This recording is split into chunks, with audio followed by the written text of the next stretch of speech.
నేటి వసతి కింద యాసంగి వరి సాగుకు రైతులు సిద్ధమవుతున్నారు. ఇప్పటికే చాలా వరకు నార్లు పోసుకున్నారు.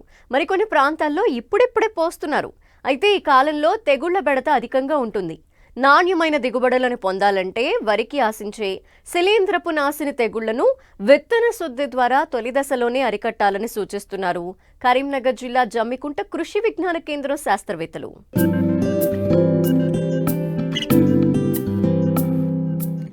తెలుగు రాష్ట్రాల్లో చాలా ప్రాంతాల్లో యాసంగి వరి సాగుకు సిద్ధమవుతున్నారు రైతులు.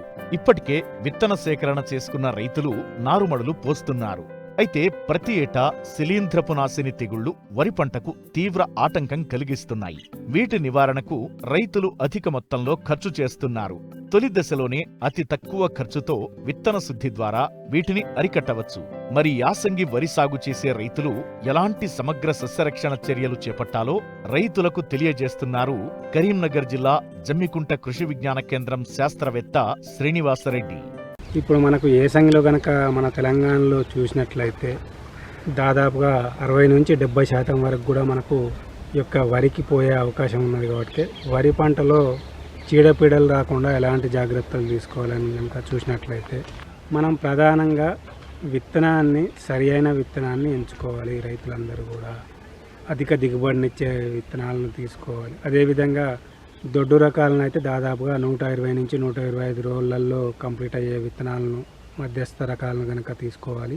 అదేవిధంగా సన్న రకాలను కనుక వేసినట్లయితే మనకు తెలంగాణ సోనా కానీ, KNM 1638 కానీ, అదేవిధంగా చాలా రకాల కొత్త రకాలు కూడా రావడం జరిగింది. కాబట్టి ఇలాంటి రకాలలో కూడా సన్న రకాలలో కూడా మధ్యస్థ కాలిక రకాలను కనుక తీసుకొని అధిక దిగుబడులను ఇచ్చే రకాలను కనుక తీసుకున్నట్లయితే ఆ తీసుకున్న రకాలను మనము కొద్దిగా విత్తన శుద్ధిగా దాదాపుగా చేసుకున్నట్లయితే ఇంకా ఎలాంటి చీడపీడలు రాకుండా కాపాడుకునే అవకాశం ఉన్నది.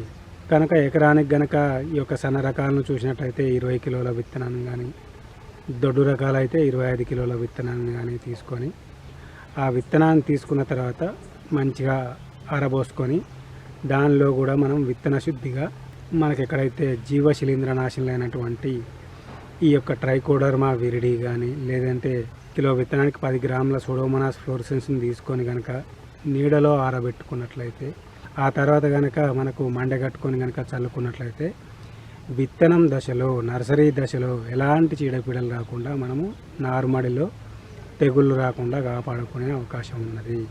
ఏమన్నా కనుక తెగుళ్ళను కనుక చూసినట్లయితే చిన్న చిన్న తెగుళ్ళు కనుక గమనించినట్లయితే ఈ యొక్క సూడోమోనాస్ ఫ్లోరసెన్స్ని 5 గ్రాముల లీటర్ నీటికి కనుక కలుపుకొని స్ప్రే చేసుకున్నట్లయితే ఈ యొక్క బ్యాక్టీరియా వల్ల వచ్చే ఎలాంటి తెగుళ్ళను కూడా మనం రాకుండా కాపాడుకోవచ్చు. అదేవిధంగా సూడోమోనాస్ ఫ్లోరసెన్స్ను స్ప్రేగా వాడుకోవచ్చు. అదేవిధంగా విత్తన శుద్ధిగా కూడా వాడుకోవచ్చు.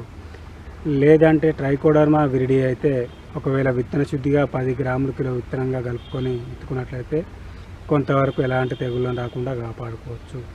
ఈ యొక్క ట్రైకోడర్మా విరిడినే మనము వృద్ధి చెందించడానికి ఒక 80 నుంచి 100 కిలోల మాగిన పశువుల పేడలు కనుక కలుపుకొని ఎకరానికి 2 నుంచి 4 కిలోల ట్రైకోడర్మా విరిడి తీసుకొని కనుక ఎక్కడన్నా షెడ్లో కానీ నీడలో కానీ ఆరబోసుకొని కలుపుకొని నీట్గా దాని మీద కొద్దిగా బెల్లం ద్రావణాన్ని కనుక చల్లుకొని తర్వాత తట్టు బస్తాలను కనుక కప్పుకున్నట్లయితే 15 నుంచి 20 రోజుల వరకు కొద్దిగా బూజులాగా వచ్చి ఆ యొక్క శిలీంధ్రం వృద్ధి చెందినట్లు కనపడుతుంది. ఈ వృద్ధి చెందిన శిలీంధ్రాన్ని మనము ఒక ఎకరానికి కనుక చల్లుకున్నట్లయితే ఎలాంటి తెగుళ్ళను కూడా మనం నారుమడిలో కానీ లేదంటే నాటు వేసిన తర్వాత కానీ తెగుళ్ళను కూడా రాకుండా కాపాడుకునే అవకాశం ఉన్నది. అదేవిధంగా తర్వాత మనకు రసాయన మందులకు కనుక చూసినట్లయితే ఈ యొక్క సాఫ్ కానీ, స్ప్రింట్ కానీ ఒక 2 గ్రాములు కిలో విత్తనానికి లేదంటే లీటర్ల నీటికి కనుక కలుపుకొని దాంట్లో కిలో విత్తనాన్ని కనుక కలుపుకున్నట్లయితే విత్తనం ద్వారా ఎలాంటి శిలీంధ్రాలు కూడా రాకుండా, అంటే ఎలాంటి తెగుళ్ళను కూడా రాకుండా కాపాడుకునే అవకాశం ఉన్నది.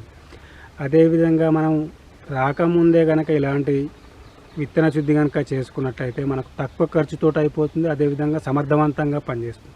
మన యొక్క యాసంగి పంటలో కనుక చూసినట్లయితే ప్రధానమైన సమస్యగా మనకి యొక్క అగ్గి తెగులు కానీ లేదంటే ఈ యొక్క పాంపొడ తెగులు కానీ ఎక్కువగా వచ్చే అవకాశం ఉంటుంది. కాబట్టి రైతు సోదరులందరూ కూడా ఈ తెగుళ్ళను ముందు జాగ్రత్తగా గమనించినట్లయితే అగ్గి తెగులు నివారణకు మనకు యొక్క నాటివో అనే మందు, అంటే టెబుకోనజోల్ మరియు ట్రైఫ్లాక్సిస్ట్రోబిన్ అనే మందు కలిసిన ద్రావణాన్ని 100 గ్రాములను ఒక ఎకరానికి గనక కలిపి పిచికారీ చేసుకున్నట్లయితే ఈ యొక్క అగ్గి తెగులను మనం సమర్థవంతంగా నివారణ చేసుకోవాలి. లేదంటే మనకు మార్కెట్లో లభ్యమయ్యే ఈ యొక్క గెలీలియో సెన్సా అనే మందును కూడా 400 గ్రాములు కనుక ఎకరానికి కనుక కలిపి పిచికారీ చేసుకున్నట్లయితే కూడా ఈ యొక్క అగ్గి తెగులను మనం సమర్థవంతంగా నివారణ చేసుకోవచ్చు. అదేవిధంగా పాము పొడ తెగులను కనుక గమనించినట్లయితే రైతు సోదరులందరూ కూడా మొదటి దశలోనే గుర్తించి దానికి ఈ యొక్క హెగ్జాకోనజోల్ అనే మందును కానీ లేదంటే వాల్డామైసిన్ అనే మందును కానీ 2 ml లీటర్ నీటికి కనుక కలిపి పిచికారీ చేసుకున్నట్లయితే కూడా మనం ఈ యొక్క పాము పొడ తెగుల నుంచి కూడా సమర్థవంతంగా నివారణ చేసుకునే అవకాశం ఉంది.